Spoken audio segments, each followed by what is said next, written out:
Another day, another basketball stories na naman ang pagkukwentuhan natin. At ngayon nga ay pag-uusapan natin ang balitang malapit na nga pong maging number 1 seed ang San Antonio Spurs sa Western Conference at ang balitang may tutulong na nga po ngayon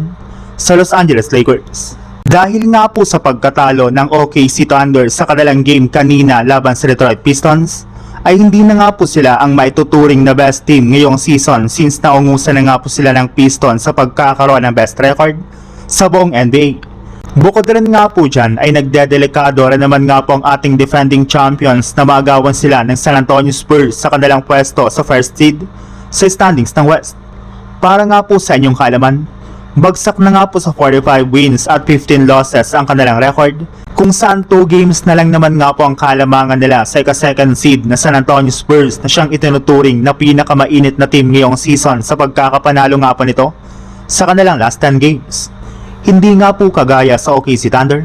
meron nga pong napakahabang winning streak ngayon ng Spurs since tinatalo na rin naman nga po nila ang ilan sa mga malalakas na contender ngayong season. Kaya hindi talaga malabo na may pagpatuloy pa ng Spurs ang kanilang win streak sa mga susunod nilang laban hanggang sa tuluyan na nga po nilang maungusan ang OKC Thunder sa pagiging first seed sa Western Conference. Sa ibang balita naman, matapos nga po na matalo ang Lakers sa kanilang last game laban sa Orlando Magic, ay magkakaroon na nga po sila ngayon ng 2-game road trip kung saan una nga po nilang kakalabanin bukas ng umaga ang kupunan ng Phoenix Suns. At bago pa man nga po magsimula ang kanilang laro, ay inanunsyo na nga po ng Lakers na nakalista na nga po dito bilang questionable si Rui Hachimura habang probable naman dito ang kanilang center na si Jackson Hayes. Sa madaling salita, malaki na nga po ang posibilidad na makabalik at makapaglaro na ito sa kanilang game bukas ng umaga matapos ang ilang game niya na pagkawala sa kanilang kupunan.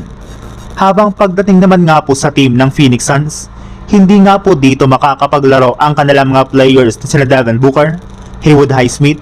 Dillon Brooks, Jordan Goodwin at si Cole Anthony. At dahil nga po sa pagkawala sa karamihan ng mga key players ng Suns ay pagkakataon na nga po ito ng Lakers para mapadali ang pagkuha ng panalo.